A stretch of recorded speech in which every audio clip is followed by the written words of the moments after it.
On sent qu'il y a eu une opération là de communication totalement irresponsable parce que ça rajoutait dans un moment effectivement où il y avait des faits où il fallait faire toute la lumière sur ce qui s'était passé. Il y a une stratégie très claire du gouvernement de stigmatiser les manifestants et d'instrumentaliser cet incident.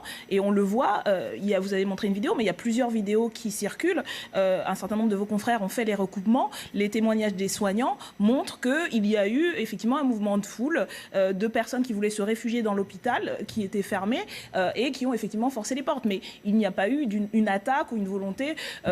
D'après les premiers éléments, au bout de quelques heures un peu d'enquête, on voit bien que la précipitation calculée du gouvernement n'avait absolument pas pour but d'éclairer le débat et y compris de prendre les actions nécessaires, mais d'instrumentaliser. Et on se retrouve avec par exemple des gens qui se retrouvent en garde à vue, des étudiantes, des personnes qui étaient simplement des manifestants, qui sont en garde à vue pour faire un exemple et corroborer la théorie que le gouvernement développe depuis des semaines, des hordes qui seraient venues mettre la ville à feu et à sang. C'est une faute politique extrêmement grave, et y compris indépendamment du fait qu'on soit opposant politique, on est parlementaire, nous avons pour rôle et devoir de contrôler l'action du gouvernement, et là le gouvernement a fauté, et il faudrait qu'il y ait des conséquences, que ce soit la démission des deux ministres qui ont fait ces déclarations, et en tout cas au moins une commission d'enquête sur les stratégies dites de maintien de l'ordre et les consignes qui ont été données aux forces de l'ordre pour arriver à des situations pareilles qui sont effectivement déplorables quand un hôpital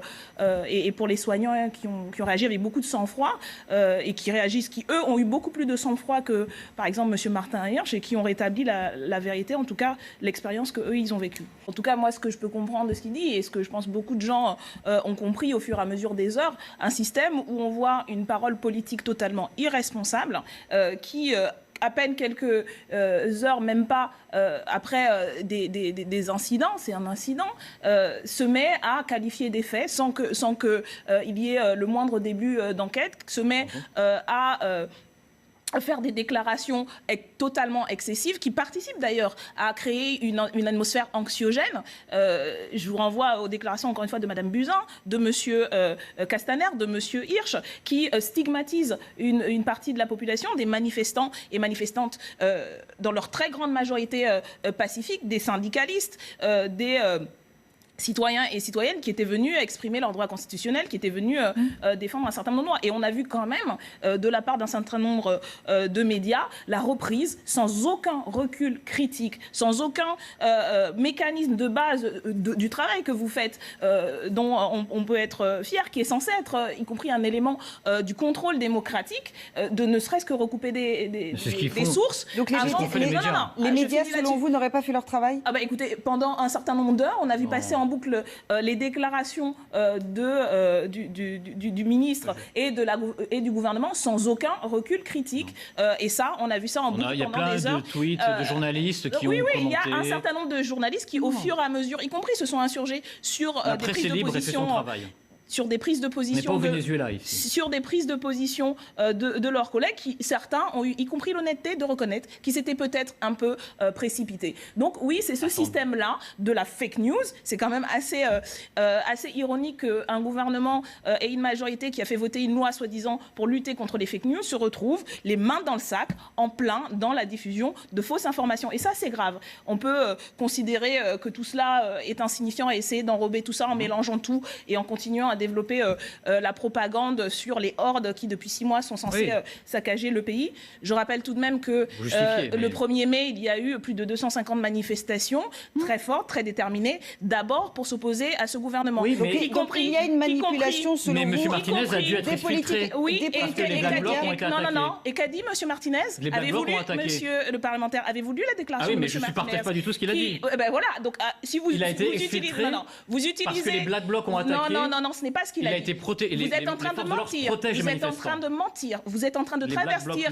Vous êtes en train de travestir les propos de M. Martinez. Et je pense que les téléspectateurs et téléspectatrices qui iront voir le communiqué de la CGT liront noir sur blanc que la CGT et un certain nombre d'autres syndicats pointent la responsabilité des consignes qui ont été données aux forces de l'ordre, qui ont attaqué les syndicalistes. Ils ne parlent pas de ce que vous dites, donc arrêtez encore une fois les fausses informations. C'est ce que je trouve scandaleux, parce qu'en réalité, ce sont les Black Blocs qui ont attaqué. Et pour finir, mais vous justifiez tout. Et pour finir, je voudrais terminer sur le fait que c'est d'autant plus indigne que dans cette manifestation, il y avait de nombreux secteurs hospitaliers. Il y avait notamment des personnels des urgences qui sont en grève aujourd'hui depuis bientôt 3 semaines, qui s'opposent à la politique de Mme Buzyn et de ce gouvernement, qui sont les véritables casseurs du service public. Aujourd'hui, on est à moins 1,6 milliard d'euros pour les hôpitaux. On est avec les débats formules, tout ça. Les débats... Non, c'est pas des formules. Vous renvoyez les violences réelles à une politique. Ce ne sont pas des formules. C'est la réalité que vivent aujourd'hui les soignants et les soignants. C'est ceux qui sont dans la rue et qui cassent. Qui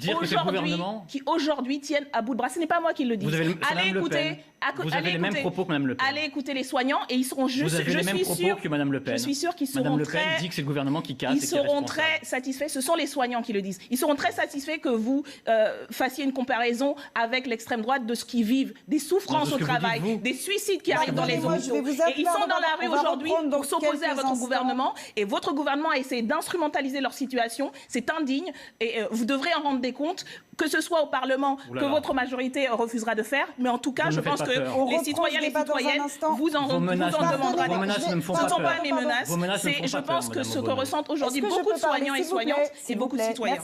Nous-mêmes, nous l'avons dit, c'est un débat dans les mouvements sociaux. Moi, je milite depuis des années. J'ai fait partie des mobilisations altermondialistes. On allait au G7. Il y avait des Black Blocs. Donc, je connais cette réalité-là. Et c'est un débat politique. Jean-Luc Mélenchon l'a exprimé à plusieurs reprises, de savoir quelle est la stratégie qui permet de gagner. Nous ne pensons pas que ce soit l'action individuelle, minoritaire, violente, parce que ça réduit le rapport de force. Ça ne permet pas qu'il y ait des manifestations larges avec le plus grand nombre de possibles. Donc, ce n'est pas vrai. Est-ce que vous comprenez qu'on puisse faire l'amalgame? Non, je comprends qu'on puisse faire l'amalgame si on a choisi de vouloir stigmatiser les gens. Parce que à chaque fois, y compris, il y a eu des témoignages où on voyait des manifestants s'opposer ou interpeller les personnes qui commettaient des actes délictueux en disant arrêtez, etc. Donc, vous le savez très bien, pour autant qu'on veuille s'intéresser aux mouvements sociaux. La ligne des Gilets jaunes aujourd'hui, quelle est-elle? On a du mal à y voir clair.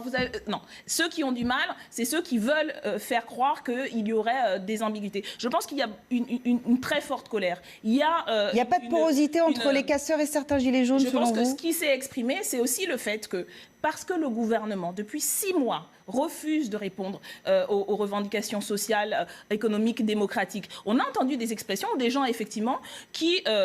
y compris les gens qui ont été interpellés, qui ne sont pas les casseurs professionnels, les profils le montrent, des articles l'ont montré, et qui se sont retrouvés dans une situation de telle...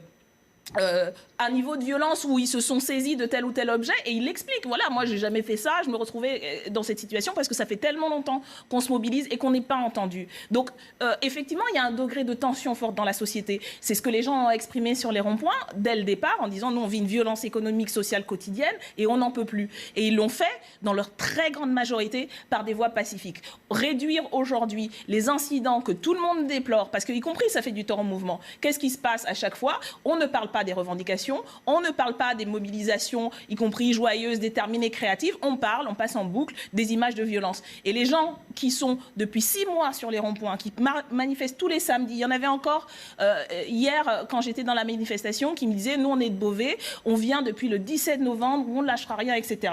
Ces gens-là, qu'est-ce qu'ils demandent? Ils ne demandent pas de pouvoir aller casser tel ou tel restaurant d'ultra-riches, ils s'en foutent de ça. Ils veulent pouvoir vivre décemment, ils veulent pouvoir se sentir respectés. Et c'est ça qu'ils disent, et c'est ça qu'ils expriment, et c'est à ça que devrait répondre le gouvernement. Alors, ce qui est compliqué, c'est quand effectivement le discours du gouvernement, c'est de faire les amalgames, comme on a vu, là c'est de manière assez criante ce qui a été fait, et qui, je pense, rajoute à la colère. Parce que de plus en plus de gens ont l'impression, et ce n'est pas qu'une impression, qu'on les prend pour des imbéciles. Donc il n'y a aucune porosité, selon vous, entre certains gilets jaunes et les casseurs? Je pense qu'il y a... le mouvement ne s'est pas radicalisé? Je pense que si, il y a une colère très forte parce que le gouvernement ne répond pas. Mais ça ne s'exprime pas par des masses et des milliers de personnes qui tout d'un coup mettent le pays à feu et à sang.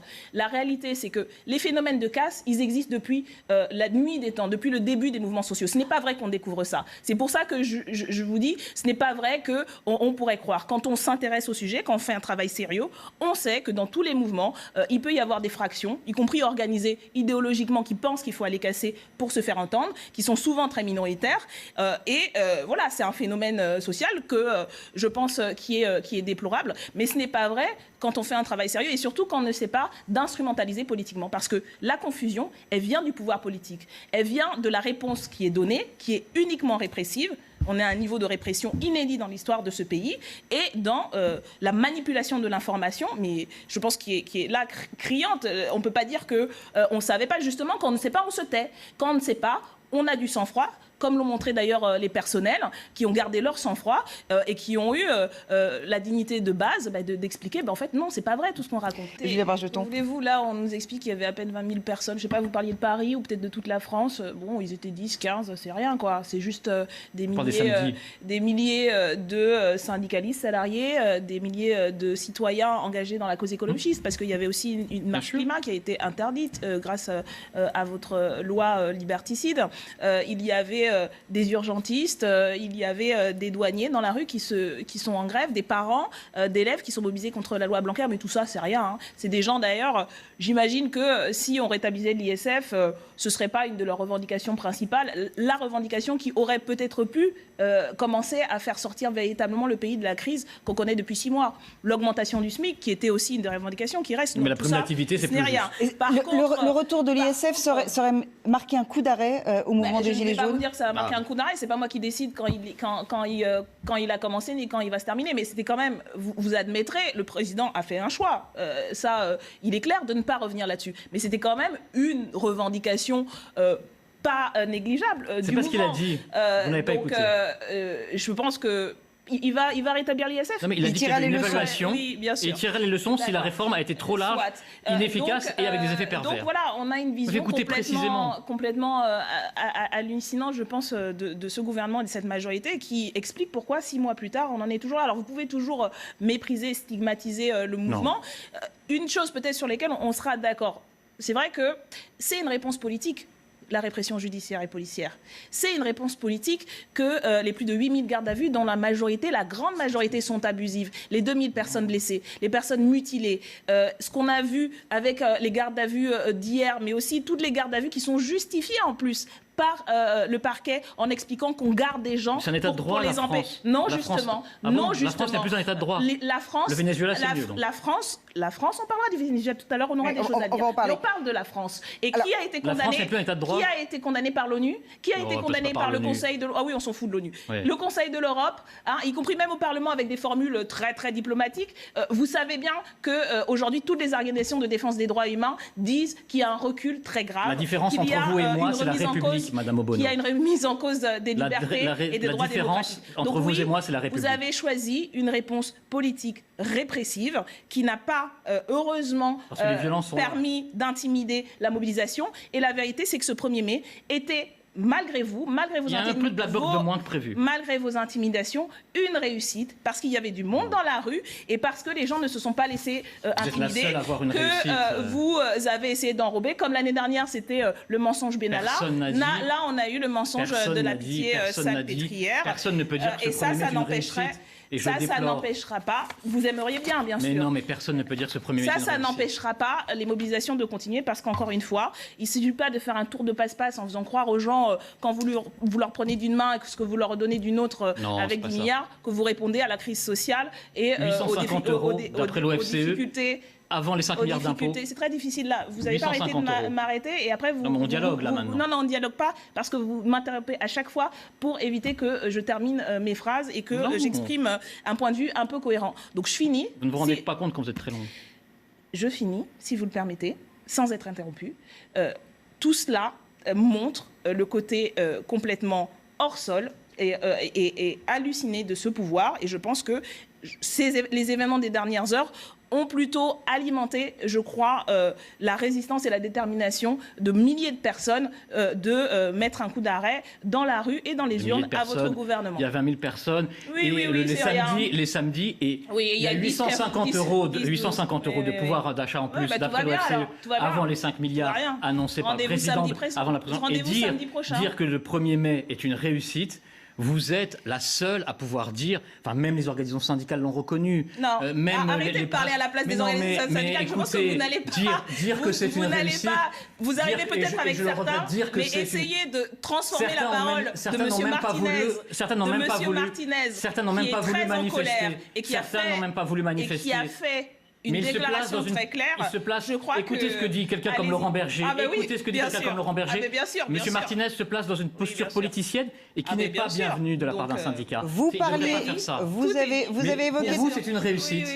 Bien sûr, parce qu'il y a de la violence. 250 manifestations, des centaines de milliers de personnes dans la rue. Moi, je trouve que c'est bien, parce qu'en plus, si vous aviez été, mais je comprends que vous n'y ayez pas été, vous auriez vu dans la rue des jeunes, des moins jeunes, des travailleurs, des personnes retraitées, des gens déterminés dans une ambiance joyeuse jusqu'à ce que vos stratégies de répression rendent les choses invivables. Ben voilà, moi je trouve que c'est un beau printemps populaire. C'est les forces de police qui ont rendu invivable. C'est pas parce que c'est pas les Black Blocs. C'est Monsieur Castaner et sa stratégie.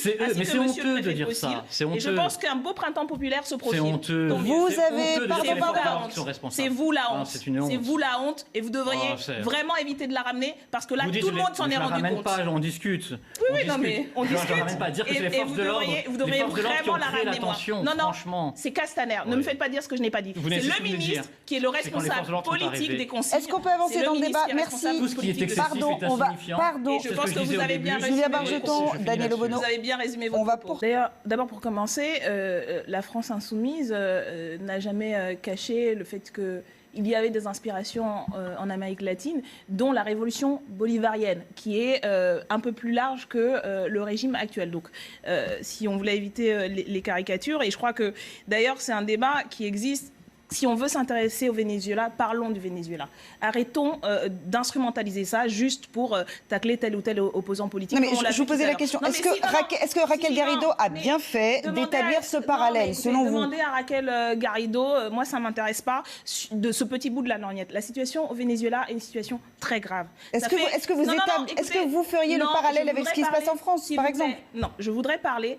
S'il y a un parallèle à faire, ce serait de la capacité de notre pays à arrêter d'être donneur de leçons au monde entier, et pas qu'au Venezuela, quand on est nous-mêmes, aujourd'hui, épinglés par toutes les institutions internationales.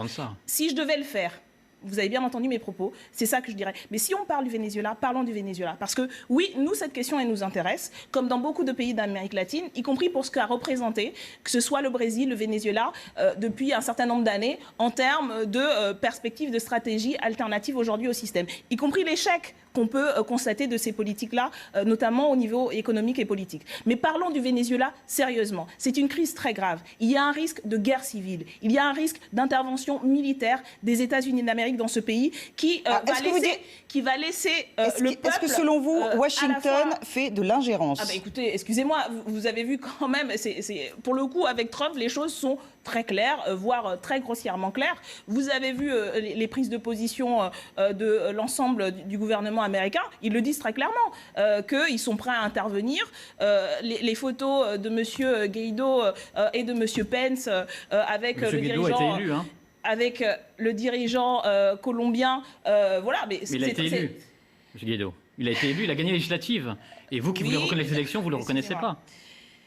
Si je finis, parlons du Venezuela. M. Guaido. Je vois que vous tapez sur la France Insoumise parce que vous n'êtes pas d'accord avec M. Mélenchon ni avec Mme Donc il n'est pas légitime, Juan Guaido. M. Guaido a été élu, comme M. Maduro.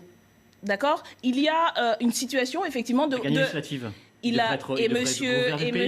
Voilà. Comme en France. Monsieur Maduro a gagné les présidentielles, comme Monsieur Macron. Mais s'il avait une élection législative perdue, ce serait un Premier ministre de l'opposition, vous savez très bien. J'essaie d'avoir une discussion sérieuse sur un sujet que je pense... Je n'ai pas de doute. Vous connaissez mieux, c'est ça? Je n'ai pas de doute que vous considérez qu'une situation... Oui, c'est vos amis. Enfin, on va arrêter parce que c'est juste insupportable. On parle d'un sujet grave. Il y a des millions de personnes aujourd'hui qui, depuis des années, connaissent une crise alimentaire, sociale, économique très grave. Alors arrêtez de raconter... C'est M. Maduro qui est responsable.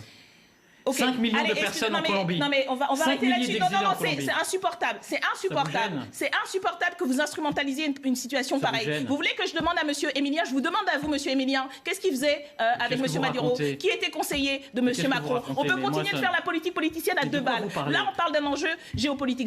J'étais en train d'essayer d'avoir une discussion un peu posée sur le sujet. Vous ne laissez pas parler les autres. Non, mais je répondais à la journaliste. Vous ne laissez jamais parler les autres. Oui, mais vous n'arrêtez pas de m'interrompre à dire n'importe quoi en plus, pour dire des bêtises. Mais non. Donc je vais terminer, si vous le permettez. Très Je vais terminer. Il nous reste une minute. Ah oui, moi il me reste une minute, madame.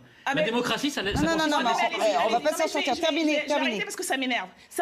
C'est un sujet très grave et... Tout qui vous intéresse, c'est de taper sur la France insoumise. Non, je ne suis pas gênée. On peut passer des heures. Moi, je pourrais passer des heures à parler du Venezuela. On pourrait passer des heures à parler du Venezuela parce que nous, nous permettre de parler des heures du Venezuela. Nous avons en tête l'intérêt du peuple. Vous n'en avez rien à faire. Tout ce qui vous intéresse, c'est faire Venezuela. Mélenchon le dictateur. Vous êtes insupportable et vous êtes indigne de votre fonction parlementaire. Alors, c'est bon, ça suffit. J'ai la solution. Ça suffit. Pardon. On va passer à Isabelle Bargeton, Daniel Obono. On passe à un autre thème. Pardon. On parle du Venezuela. Daniel Obono. Ismaël Émilien. Non, là n'est pas le sujet. Pardon. Daniel Obono, s'il vous plaît. Vous me disqualifiez comme parlementaire. Jamais je me serais permis une chose pareille. Oui. Arrêtez de faire ça. 5 millions Est-ce que vous pouvez m'écouter 2 secondes? J'ai quand même posé le débat de manière à ce qu'on ait un débat sérieux. Non, mais là, sauf que vous avez entendu mes arguments. Mais vous ne laissez jamais parler les autres. Pardonnez-moi, Daniel Obono, on n'a plus de temps. On passe au thème suivant, au lendemain de ce 1er mai. Non. 5 millions d'exilés. 5 millions d'exilés. Un pays riche. Monsieur Bargeton, on n'a plus le temps de parler du Venezuela. Monsieur Bargeton. Venezuela, Mélenchon, dictateur. Venezuela, Mélenchon, dictateur. Venezuela, Mélenchon, dictateur. Moi aussi, je peux faire ça. Mais c'est dingue, c'est incroyable. Ça vous gêne tellement de parler de Est-ce que je peux reprendre? Non, c'est terminé pour le Venezuela. 5 millions de personnes exilées en Colombie, une hyperinflation, un pays qui souffre. Est-ce que vous pouvez me laisser parler? Je peux parler. Vous me laissez parler, s'il vous plaît? Ça vous gêne beaucoup? Monsieur Bargeton, vous pouvez me laisser parler?